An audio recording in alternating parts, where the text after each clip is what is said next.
ये मूवी एक survival movie है।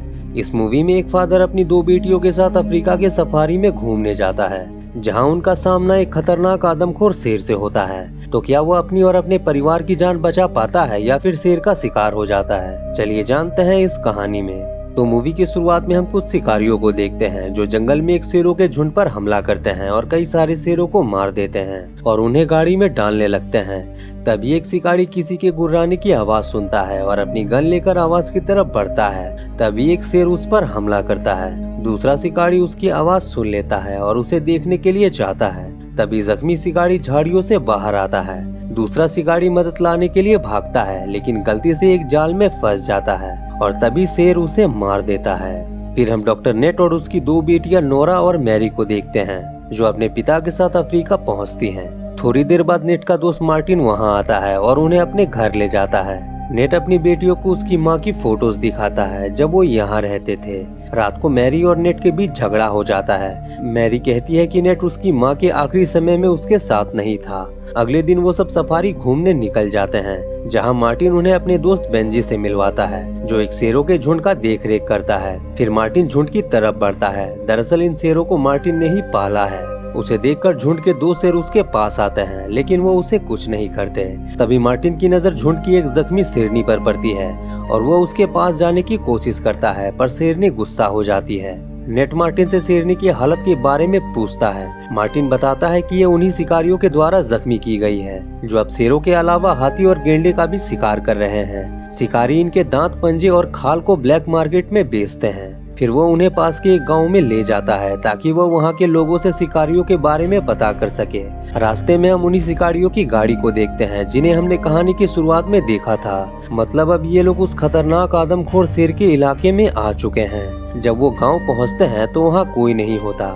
जब वो आसपास देखते हैं तो वहाँ का नजारा देखकर डर जाते हैं, क्योंकि सारे लोगों को किसी ने बेरहमी से मार दिया है, जिसमें कई लोग मार्टिन के दोस्त थे। नेट मार्टिन से पूछता है कि ये काम किसने किया होगा। मार्टिन कहता है कि ये एक शेर का काम है, लेकिन शेर ऐसा कभी नहीं करते, ये उनकी आदत ही नहीं होती। वो कहता है कि ये कुछ देर पहले का ही काम है और जिसने भी ये किया होगा वो शेर आसपास ही होगा। डर के मारे वो सब गांव से निकल जाते हैं और अपने घर की तरफ जाने लगते हैं। मार्टिन बेंजी से संपर्क करने की कोशिश करता है, लेकिन रेडियो का सिग्नल नहीं होता। तभी रास्ते में उन्हें एक जख्मी आदमी मिलता है। मार्टिन उसके पास जाता है। नेट भी उसके साथ जाता है। मार्टिन कहता है कि ये आदमी उसी गांव का है। वो शख्स कहता है कि वो एक शैतान था जिसने सभी लोगों को मार दिया। तभी मार्टिन कुछ आवाजें सुनता है और नेट को शांत रहने के लिए बोलकर जंगल में चला जाता है। नेट उस आदमी को बचाने के लिए फर्स्ट एड लाता है, पर तब तक वो आदमी मर चुका होता है। इधर मार्टिन नदी में कुछ हलचल देखता है, लेकिन वो मगरमच्छ निकलता है। तभी वो शेर के पंजे का निशान देखता है, जो कि बहुत बड़ा होता है। तभी मार्टिन कुछ आवाज सुनता है और पानी में उतर जाता है, लेकिन पीछे से अचानक वही शेर उस पर हमला कर देता है। काफी देर बाद भी मार्टिन के ना आने पर नेट भी जंगल की तरफ जाता है और उस शेर को देखकर गाड़ी की तरफ भागता है। शेर उसका पीछा करता है, पर उसके हमला करने से पहले वह गाड़ी के अंदर आ जाता है। शेर खिड़की से अंदर आने लगता है। नेट शेर को दूर भगाने की कोशिश करता है, पर शेर उसकी टांग पकड़ लेता है। तभी मैरी गाड़ी चला देती है। नेट शेर को लात मारकर गिरा देता है, लेकिन उनकी गाड़ी एक पेड़ में ठुक जाती है, जिससे उन्हें थोड़ी बहुत चोट आती है। शेर को कहीं ना पाकर नेट गाड़ी स्टार्ट करने की कोशिश करता है, लेकिन वो स्टार्ट नहीं होती। तभी रेडियो से मार्टिन की आवाज आती है। मार्टिन बताता है कि शेर अचानक से आया और उस पर हमला किया। मेरी टांग गंभीर रूप से चोटिल है, लेकिन मैं ठीक हूँ। मार्टिन नेट को गाड़ी के अंदर रहने को कहता है और बताता है कि मदद जल्दी ही पहुँचने वाली है। नेट मार्टिन को कहता है कि वो अपनी छोड़ी लाइटर से गर्म करे और उसे अपने जख्म पर लगाए ताकि खून बहना बंद हो सके।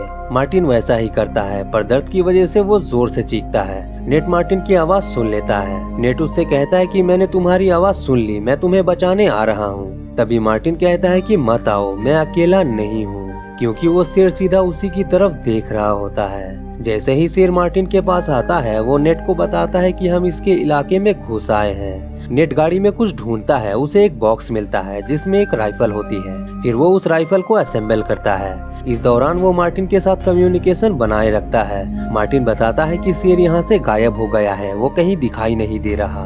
मार्टिन नेट को किसी भी हलचल पर नजर रखने को कहता है। नेट सनरूफ से बाहर निकलता है और मार्टिन के कहे अनुसार किसी भी हलचल को देखने की कोशिश करता है। नेट मार्टिन को उसके करीबी कोई निशान के बारे में पूछता है। मार्टिन उसे एक वॉच टावर के बारे में बताता है। नेट स्कोप से निशान तलाश करता है लेकिन उसे कुछ नजर नहीं आता, लेकिन मैरी उसे देख लेती है और गाड़ी से उतरकर उसकी तरफ जाती है। नेट उसे तुरंत वापस आने को कहता है लेकिन वो नहीं आती। वो मार्टिन को बचाना चाहती है। तभी शेर वहाँ आता है। नेट शेर पर गोली चलाता है लेकिन चूक जाता है, जिससे शेर उस पर हमला कर देता है और नेट गाड़ी से नीचे गिर जाता है। शेर दोबारा हमला करता है लेकिन नेट गाड़ी के नीचे चला जाता है, जिससे शेर थोड़ा दूर चला जाता है। नेट मौके का फायदा उठाकर तुरंत बंदूक उठा लेता है। तभी शेर फिर से हमला करता है, पर उसके कुछ करने से पहले नोरा उसे डांट मार देती है, जिससे शेर भाग जाता है। नेट बाहर आता है। शेर उनसे दूर जा रहा होता है। तभी मैरी मार्टिन को ले आती है। नेट उसका इलाज करता है। जब नोरा शेर के बारे में पूछती है तो नेट बताता है कि ट्रैंकुलाइजर की वजह से वो कुछ घंटों तक बेहोश रहेगा, लेकिन मैरी देखती है कि शेर एक चट्टान के ऊपर है और उन्हें ही देख रहा है। नेट सबको चुप रहने को कहता है। थोड़ी देर बाद शेर वहाँ से चला जाता है। रात को मार्टिन को होश आता है और वो नेट से शेर के बारे में पूछता है। नेट बताता है कि उस पर ट्रैंकुलाइजर का असर नहीं हो रहा। वो शेर बहुत ताकतवर है और बहुत गुस्से में है। मार्टिन कहता है कि हो ना हो उसके साथ कुछ बुरा हुआ है, इसलिए वो इतना भड़का हुआ है। रात को रेडियो से अचानक आवाजें आती है और एक शिकारियों का ग्रुप वहाँ आता है। नेट सभी को गाड़ी में रहने के लिए बोलकर शिकारियों के पास जाता है और उन्हें सब कुछ बताता है और उनसे मदद मांगता है। शिकारी मदद के बदले उससे $5000 मांगते हैं। नेट मान जाता है। जब वो गाड़ी को चेक करते हैं तो मार्टिन को देखकर गुस्सा हो जाते हैं, क्योंकि मार्टिन इनके खिलाफ काम करता है। एक शिकारी नोरा को पकड़ लेता है और दूसरा नेट को मारने लगता है। तभी अचानक शेर उन पर हमला करता है। नेट तुरंत नोरा को वापस गाड़ी में ले जाता है, जबकि शिकारी शेर की तलाश में जंगल के अंदर जाते हैं, क्योंकि ये वही शेर है जिसके झुंड पर पिछली रात इन्हीं के एक ग्रुप ने हमला किया था और इसी ने आखिर में सबको मार दिया था। मौका देखकर नेट शिकारियों का ट्रक चुराने जाता है, लेकिन गाड़ी की चाबी नहीं होती, इसलिए वो जंगल में जाता है और उस आदमी को ढूंढता है जिसके पास ट्रक की चाबी है। जैसे ही वो नदी के पास पहुंचता है, उसकी नजर शेर पर पड़ती है जो आसपास घूम रहा होता है, इसलिए वो एक पेड़ के पीछे छिप जाता है। इसी बीच मैरी उससे वॉकी टॉकी पर संपर्क करती है, जिसकी आवाज शेर सुन लेता है।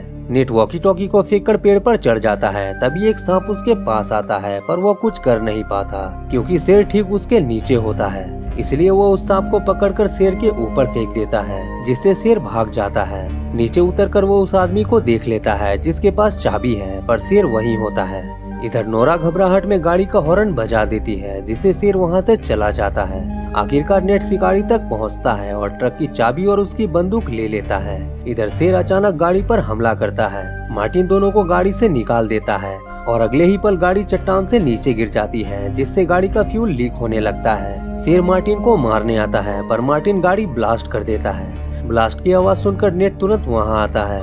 नोरा उसे बताती है कि गाड़ी चट्टान से नीचे गिर गई है और मैरी शेर के हमले से घायल हो गई है। फिर वो सब वहाँ से निकल जाते हैं। रास्ते में वो उसी शेर के झुंड को देखते हैं जिसे मार्टिन ने पाला था। नेट उन्हें एक पुरानी स्कूल में ले जाता है, क्योंकि मैरी को फर्स्ट एड की जरूरत है, पर वहाँ कोई नहीं होता। फिर वो मैरी के जख्म पर पट्टी करता है और नोरा को उसके पास रहने के लिए बोलकर वो आसपास पानी ढूंढने के लिए जाता है। उन्हें लगता है कि वो शेर मर चुका है, पर ऐसा नहीं होता। तभी वो शेर वहाँ आता है। उसे देखकर वो दोनों छिप जाते हैं। नोरा की आवाज नेट सुन लेता है और गोली चलाकर शेर को भगा देता है। फिर वो उन्हें क्लासरूम में ले जाता है और उन्हें वहीं रहने को कहता है, जबकि वो बाहर शेर का सामना करेगा, क्योंकि शेर उनका पीछा छोड़ ही नहीं रहा। फिर वो रूम का दरवाजा बंद कर देता है। शेर पास ही होता है। वो उसे अपने पीछे लगाकर खुले मैदान में ले जाता है और यहाँ इनका आमना सामना होता है। नेट अपनी पूरी हिम्मत और ताकत से शेर का मुकाबला करता है, पर वो कुछ कर नहीं पाता। शेर उस पर भारी पड़ता है और उसे बुरी तरह से जख्मी कर देता है। लड़ते लड़ते वो दोनों उसी झुंड के सामने आ जाते हैं। दूसरे झुंड के शेर ये सब देख रहे होते हैं। जब शेर नेट को मारने वाला होता है, तभी दोनों शेर उस पर हमला करते हैं, क्योंकि शेर दूसरे शेर को अपने इलाके में बर्दाश्त नहीं करते। नेट घिसकता हुआ एक पेड़ के पास जाता है, जहाँ वो दोनों शेर उस शेर को मार डालते हैं। ये देखकर वो बेहोश हो जाता है। तभी मार्टिन की टीम वहाँ आती है। नेट को हॉस्पिटल में होश आता है। वो देखता है कि नोरा और मैरी उसके पास है। मैरी कहती है कि आप उस शेर को दूसरे झुंड के इलाके में इसलिए ले गए क्योंकि आप जानते हैं कि दूसरे शेर अपने झुंड को बचाने के लिए घुसपैठिए शेर को मार डालेंगे। उस दिन बाद वो तीनों उसी जगह पर फोटो खिंचवाते हैं जहां उनकी मां ने फोटो खिंचाई थी, और इसी हैप्पी एंडिंग के साथ ये मूवी यहाँ पर खत्म हो जाती है।